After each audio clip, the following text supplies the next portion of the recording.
Bismillahirrahmanirrahim. Assalamualaikum dan salam sejahtera. Pada hari ini, saya dan rakan-rakan saya akan membentangkan mengenai tajuk pilihan kita bagi subjek integriti dan anti rasuah, iaitu rasuah pilihan raya bersih. Kami merupakan kumpulan 4, set 32 di bawah pensyarah Dr. Suziana binti Hassan. Berikut merupakan ahli-ahli kumpulan kita yang terdiri daripada 10 orang ahli. Berikut merupakan poster ahli kumpulan kami yang di mana kandungannya terdiri daripada latar belakang kajian kes, kesan rasuah, akta dan hukuman, faktor rasuah, pengajaran dan rumusan serta langkah pencegahan. Bagi latar belakang kajian kes pula, kumpulan kami telah memilih iaitu mengenai tentang pembatalan kemenangan pilihan raya umum ke-15 yang lepas di Kuala Terengganu, iaitu cerita dia macam ni. Mahkamah Pilihan Raya Terengganu, dia membatalkan kemenangan Ahli Parlimen Kuala Terengganu iaitu Dato' Ahmad Amzad daripada PAS yang telah memenangi pilihan raya umum di Kuala Terengganu yang lepas. Hakim iaitu Datuk Seri Muhammad Firuz pula berkata pihak pepetisyen iaitu calon Barisan Nasional Dato' Muhammad Zubir berjaya membuktikan bahawa terdapat pembuatan rasuah yang telah berlaku dengan tujuan untuk mempengaruhi undi pada pilihan raya lepas. Walaupun petisyen tidak dikemukakan sebagai saksi, terdapat bukti-bukti lain mencukupi untuk mengisytiharkan pilihan raya di Kuala Terengganu terbatal kerana terdapat unsur rasuah, iaitu pemberian wang saku dalam bentuk bantuan kerajaan untuk meraih undi daripada rakyat di kawasan Kuala Terengganu. Antara sebab seseorang itu dihukum di bawah kesalahan kes pilihan raya iaitu dengan memberi suapan langsung, iaitu pesalah memberi wang tunai kepada pengundi supaya mereka mengundi calon tertentu. Yang kedua, suapan tidak langsung iaitu pesalah menjanjikan kontrak atau jawatan kepada pengundi jika calon menang. Dan terakhir, dalam bentuk kemudahan, pesalah menyediakan pengangkutan percuma, makanan atau minuman jika disertai niat mempengaruhi undi. Jadi kesalahan tersebut disabitkan di bawah Akta Kesalahan Pilihan Raya 1954 Seksyen 10 Akta 5, iaitu membabitkan kesalahan pemberian wang atau sebagainya kepada pengundi bagi tujuan menyokong suatu parti. Jadi, kerajaan Malaysia telah mengambil serius akan kesalahan ini dengan menetapkan hukuman yang tegas supaya amalan ini dapat dibendung. Hukuman bagi kesalahan pemberian wang kepada pengundi termasuk penjara tidak melebihi 2 tahun, denda tidak kurang daripada RM1,000 dan tidak melebihi RM5,000, dan pesalah akan hilang kelayakan untuk mengundi atau bertanding selama 5 tahun. Seterusnya, saya ingin meneruskan dengan bahagian faktor yang menyebabkan berlakunya rasuah pilihan raya di Malaysia. Sebagai faktor pertama, saya ingin membentangkan tentang faktor penyalahgunaan kuasa oleh pemimpin dan pegawai awam, di mana rasuah sering berlaku apabila pemimpin atau pegawai awam menyalahgunakan kuasa yang telah diberi kepada mereka untuk kepentingan peribadi. Contohnya, kes 1MDB di Malaysia yang menunjukkan penyalahgunaan kuasa pemimpin yang melibatkan berbilion ringgit Malaysia dana awam. Dan dana ini telah disalahgunakan untuk menikmati keuntungan diri. Seterusnya, saya ingin meneruskan dengan faktor kurang kesedaran politik dalam kalangan pengundi. Yang kalangan pengundi di kawasan luar bandar tidak mempunyai kesedaran politik yang banyak seperti yang berada di dalam kawasan bandar. Ramai pengundi tidak menyedari bahawa menerima wang atau barangan daripada calon semasa kempen pilihan raya adalah satu bentuk rasuah. Pengundi menganggap pemberian seperti duit minyak, makanan daripada calon adalah rezeki atau hadiah pilihan raya. Tetapi, ini bukan hadiah atau rezeki kepada mereka. Ini merupakan kesalahan dan menganggap sebagai rasuah. Menurut kajian Transparency International Malaysia, lebih daripada 30% responden tidak mengetahui bahawa menerima duit minyak daripada calon atau parti politik adalah satu kesalahan. Dan keadaan ini menunjukkan betapa pentingnya pendidikan sivik dan kesedaran politik disemai dari peringkat sekolah lagi. Kesedaran politik yang lemah menyebabkan pengundi mudah dipengaruhi oleh sentimen jangka pendek seperti kebajikan segera berbanding menilai dasar, rekod dan integriti calon.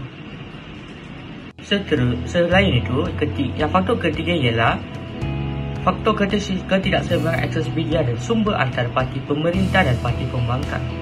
Parti yang dalam kuasa biasanya mempunyai akses yang lebih luas kepada media massa yang seperti radio, televisyen dan akhbar nasional.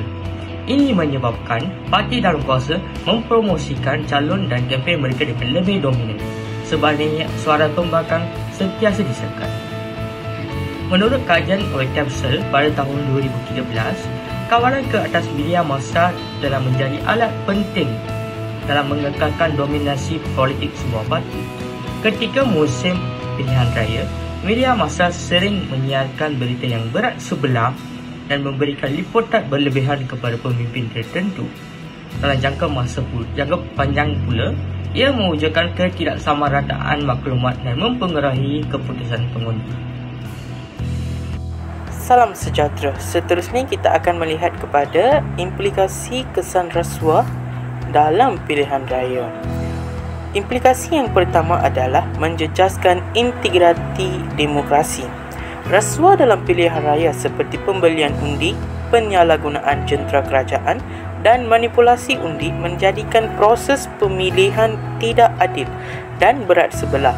Implikasi kedua adalah meningkatkan jurang sosial dan ketidakadilan. Rasuah mengutamakan golongan elit dan kroni. Bantuan serta peluang ekonomi disalurkan secara tidak adil, menyebabkan jurang antara kaya dan miskin semakin melebar. Implikasi ketiga adalah penyelewengan sumber kewangan negara. Contohnya, wakil yang menang melalui rasuah cenderung salah guna dana awam untuk membayar balik budi politik atau memperkayakan diri dan penyokong mereka. Implikasi keempat adalah kesan rasuah, hilang kepercayaan terhadap institusi. Apabila rakyat melihat amalan rasuah tidak dihukum dan badan seperti SPR atau SPRM tidak bertindak tegas, kepercayaan terhadap institusi negara semakin merosot. Implikasi kesan rasuah yang kelima adalah kemerosotan ekonomi. Sudah tentu, pelabur luar dan tempatan hilang keyakinan terhadap kestabilan dasar dan kecekapan tadbir urus. Ia mengakibatkan pelaburan dan pertumbuhan ekonomi negara Malaysia akan merosot. Implikasi terakhir adalah merosakkan imej negara di peringkat antarabangsa. Apabila negara dikaitkan dengan rasuah besar, ia menjejaskan reputasi diplomatik, ekonomi dan pelancongan di negara mata dunia. Sekian, terima kasih. Seterusnya, antara langkah yang boleh diambil untuk menangani isu integriti dan rasuah, khususnya dalam konteks pilihan raya, ialah peningkatan pemantauan yang berterusan oleh pihak SPR dengan kerjasama pihak SPRM, khususnya semasa tempoh kempen dan hari pengundian. Selain itu, peneguhan prinsip kebertanggungjawaban awam adalah penting, termasuk penambahbaikan terhadap Akta Kesalahan Pilihan Raya 1954 agar penggunaan jentera kerajaan dapat dikawal dengan baik dan diurus secara adil. Di samping itu, penawaran insentif kepada pemberi maklumat juga wajar dipertimbangkan agar menggalakkan pelaporan terhadap sebarang salah laku yang berlaku ketika proses pilihan raya. Akhir sekali, cadangan penembuhan jawatan kuasa pilihan tetap Parlimen berkaitan hal ehwal pilihan raya merupakan langkah yang proaktif ke arah reformasi sistem dan juga penguatkuasaan undang-undang. Dengan kesungguhan pelaksanaan langkah-langkah ini, kita dapat memastikan proses pilihan raya yang bersih, telus dan juga berintegriti. Pengajaran, penguatkuasaan undang-undang perlu dilaksanakan secara konsisten dan adil. Undang-undang yang kuat dan dikuasakan secara adil mampu mencegah rasuah dan menjamin keadilan. Kedua adalah pendidikan politik perlu diperkukuh sejak awal. Ilmu politik asas penting agar rakyat tahu hak mereka dan tidak mudah terpedaya dengan sogokan. Ketiga adalah nilai integriti mesti diutamakan dalam pilihan raya, di mana tanpa integriti pilihan raya mudah dicemari dengan penipuan dan salah guna kuasa menyebabkan hilangnya kepercayaan rakyat. Untuk kesimpulan, kajian ini menegaskan bahawa rasuah pilihan raya terus menjadi cabaran utama kepada sistem demokrasi di Malaysia. Faktor-faktor seperti penyalahgunaan kuasa oleh pemimpin, kurangnya kesedaran politik dalam kalangan pengundi terutama di kawasan luar bandar, serta ketidakseimbangan akses media dan sumber memainkan peranan penting dalam memudahkan amalan politik wang. Walaupun undang-undang pilihan raya sedia ada mencukupi, keberkesannya bergantung kepada penguatkuasaan yang bebas dan tegas oleh agensi seperti SPR dan SPRM. Di samping itu, pemantauan berterusan sepanjang tempoh kempen serta insentif kepada pemberi maklumat dapat membantu mencegah salah laku. Peranan masyarakat sivil dan NGO seperti Bersih juga amat penting dalam memperjuangkan reformasi dan memastikan proses pilihan raya dijalankan secara telus dan adil. Usaha membanteras rasuah pilihan raya memerlukan komitmen dan kerjasama daripada semua pihak bagi memastikan demokrasi negara terus kukuh dan pilihan raya benar-benar mencerminkan suara rakyat. Itu sahaja daripada kami. Sekian, terima kasih.